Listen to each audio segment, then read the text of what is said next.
Hi ಎಲ್ರಿಗೂ ನಮಸ್ಕಾರ. ನೀವು ನೋಡ್ತಾ ಇದ್ದೀರಲ್ಲ Lakkesh Yash YouTube channel. Bigg Boss season 7 ಕೊನೆಗೂ ಮುಗ್ದೇ ಹೋಯಿತು. ಸೀಸನ್ 7ನ ಗೆದ್ದಿದ್ದು ಬೇರೆ ಯಾರೂ ಅಲ್ಲ, ನಮ್ಮ ಶೈನ್ ಶೆಟ್ಟಿ ಅವರು.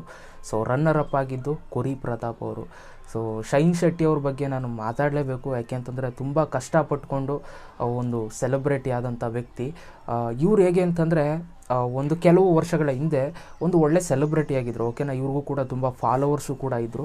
ಬಟ್ ಕಾರಣಾಂತರಗಳಿಂದ ಇವ್ರಿಗೆ ಯಾವುದೇ ರೀತಿ ಒಂದು ಚಾನ್ಸಸ್ಗಳು ಸಿಗಲಿಲ್ಲ ಸಿನಿಮಾ ರಂಗದಲ್ಲಿ.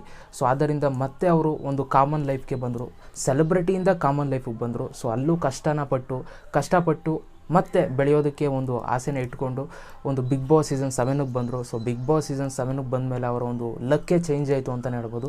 ಇವಾಗ ಮತ್ತೆ ಕಾಮನ್ ಮ್ಯಾನಿಂದ ಒಂದು ಸೆಲೆಬ್ರಿಟಿ ಆಗಿದ್ದಾರೆ ಅಂತಲೇ ಹೇಳ್ಬೋದು.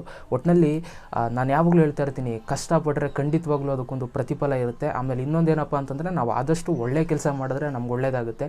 ಯಾವಾಗ ಕೆಟ್ಟ ಕೆಲಸ ಮಾಡ್ತೀವಿ ಜನಗಳು ನಮ್ಮನ್ನು ತುಳಿದು ಕೆಳಗೆ ತಳ್ಳಿಬಿಡ್ತಾರೆ ಅಂತ ನಾನು ಯಾವಾಗಲೂ ಹೇಳ್ತಾ ಇದ್ದೆ. ಸೊ ಅದಕ್ಕೆ ಬೆಸ್ಟ್ ಎಕ್ಸಾಂಪಲ್ ಶೈನ್ ಶೆಟ್ಟಿನೇ ತಗೊಳ್ಳಿ. ಸೊ ಒಂದು ಸೆಲೆಬ್ರಿಟಿ ಆಗಿದ್ದಂಥ ಒಂದು ವ್ಯಕ್ತಿ ಮತ್ತೆ ಕಾಮನ್ ಲೈಫಿಗೆ ಬರ್ತಾರೆ. ಕಾಮನ್ ಲೈಫಿಗೆ ಬಂದು ಇವಾಗ ಮತ್ತೆ ಸೆಲೆಬ್ರಿಟಿ ಆಗಿದ್ದಾರೆ. ಇನ್ನು ಮುಂದೆ ಸೆಲೆಬ್ರಿಟಿಯಾಗೇ ಇರಲಿ, ಒಂದು ಒಳ್ಳೆ ಹೆಸರು ಮಾಡಲಿ ಅಂತ ಹೇಳೋದಕ್ಕೆ ಇಷ್ಟಪಡ್ತೀನಿ. ಒಳ್ಳೊಳ್ಳೆ ಸಿನಿಮಾಗಳನ್ನ ಕೊಡಲಿ ನಮಗೂ ಕೂಡ ಅಂತ ನಾನು ಕೇಳ್ಕೊಳ್ತೀನಿ. ಯಾಕೆಂತಂದರೆ ತುಂಬ ಒಳ್ಳೆಯ ವ್ಯಕ್ತಿ. ನನಗಂತೂ ನಿಜವಾಗ್ಲೂ ಇವಾಗ ಹೇಳ್ತಾ ಇದ್ದೀನಿ ಕೇಳಿ, ಸೀರಿಯಸ್ ಆಗಿ ನನಗೆ ಶೈನ್ ಶೆಟ್ಟಿನೇ ತುಂಬ ಇಷ್ಟ ಆಗಿದ್ದು ಬಿಗ್ ಬಾಸಲ್ಲಿ. ಬಟ್ ಬಿಗ್ ಬಾಸ್ ನಡೀತಿದ್ದಂಥ ದಿನಗಳಲ್ಲಿ ನಾನು ಹೇಳ್ತಿರಲಿಲ್ಲ ಶೈನ್ ಶೆಟ್ಟಿ ಅವರು ನನಗೆ ಇಷ್ಟ ಅಂತ ಹೇಳ್ತಿದ್ದೆ. ಬಟ್ ಎಲ್ಲರೂ ಕೂಡ ಗೆಲ್ಲಿ ಅಂತಲೇ ಹೇಳ್ಕೊಂಡು ಬರ್ತಿದ್ದೆ. ಬಟ್ ನಂಗೆ ನಿಜವಾಗ್ಲೂ ಮನಸ್ಸಲ್ಲಿ ಇದ್ದಿದ್ದು ಶೈನ್ ಶೆಟ್ಟಿ ಅವರೇ ಗೆಲ್ಲಬೇಕು ಅಂತ, ಯಾಕೆಂತಾರೆ ತುಂಬ ಕಷ್ಟಪಟ್ಕೊಂಡು ಬಂದಂಥ ವ್ಯಕ್ತಿ ಆದ್ದರಿಂದ.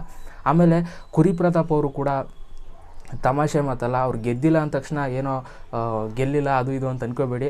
ಸೊ ಅವರು ಕೂಡ ಒಂದು ಒಳ್ಳೆ ವ್ಯಕ್ತಿ, ರನ್ನರ್ ಅಪ್ ಆಗಿದ್ದಾರೆ. ಒಟ್ಟಿನಲ್ಲಿ ಅವ್ರಿಗೂ ಕೂಡ ಒಂದು ಒಳ್ಳೆ ಸೆಲೆಬ್ರಿಟಿ, ತುಂಬ ಫಾಲೋವರ್ಸ್ ಇದ್ದಾರೆ ಅಂತ ನಿಮ್ಗೆ ಗೊತ್ತಿರೋದೆ. ಅವ್ರಿಗಂತೂ ಲೈಫ್ ಇದ್ದೇ ಇದೆ, ಅದ್ರ ಬಗ್ಗೆ ಮಾತಾಡೋ ಹಾಗಿಲ್ಲ. ಒಟ್ಟಿನಲ್ಲಿ ಇಬ್ರಿಗೂ ಕೂಡ ಒಳ್ಳೆಯದಾಗಲಿ. ಬರೀ ಇಬ್ಬರಿಗೆ ಅಂತಲ್ಲ, ಇಬ್ರಿಗೆ ಮಾತ್ರ ಹೇಳ್ಬಾರ್ದಲ್ವ, ಎಲ್ರಿಗೂ ಕೂಡ ಬಿಗ್ ಬಾಸ್ ಯಾರೆಲ್ಲ ಕಂಟೆಸ್ಟೆಂಟ್ಸ್ ಇದ್ದಾರೆ ಪ್ರತಿಯೊಬ್ಬರಿಗೂ ಕೂಡ ಒಳ್ಳೆಯದಾಗಲಿ, ಶೈನ್ ಶೆಟ್ಟಿ ಅವ್ರಿಗೂ ಕೂಡ ಒಳ್ಳೆಯದಾಗಲಿ ಅಂತ ಹೇಳ್ತಾ, ಸೊ ಇದಿಷ್ಟು ಇವತ್ತಿನ ವಿಡಿಯೋ.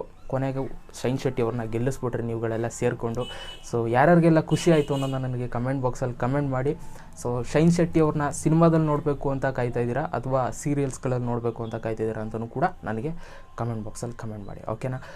ಇಷ್ಟೇ ಇವತ್ತಿನ ವಿಡಿಯೋ ಸರ್. ದಯವಿಟ್ಟು ಒಂದು ಲೈಕ್ ಮಾಡಿ, ಜಾಸ್ತಿ ಇಷ್ಟ ಆದರೆ ಈ ಒಂದು ವಿಡಿಯೋನ ಶೇರ್ ಮಾಡಿ. ಮತ್ತು ನಂದು ಸೆಕೆಂಡ್ ಚಾನಲ್ ಇದೆ ಲಕ್ಕೇಶ್ ವ್ಲಾಗ್ಸ್ ಅಂತ, ಅದರಲ್ಲಿ ಕನ್ನಡದಲ್ಲಿ ವ್ಲಾಗ್ಸ್ ಮಾಡ್ತಾ ಇರ್ತೀನಿ. ಅದರ ಜೊತೆಗೆ ಒಂದಷ್ಟು ಮೋಟಿವೇಶನಲ್ ವೀಡಿಯೋಸ್ಗಳು ಬರ್ತಾ ಇರುತ್ತೆ. ಸೊ ಆ ಒಂದು ಚಾನಲ್ನ ಸಬ್ಸ್ಕ್ರೈಬ್ ಆಗಿ ಡಿಸ್ಕ್ರಿಪ್ಷನಲ್ಲಿ ಲಿಂಕ್ ಹಾಕಿರ್ತೀನಿ. ಮತ್ತೆ ಸಿಗ್ತೀನಿ. ಎಲ್ರಿಗೂ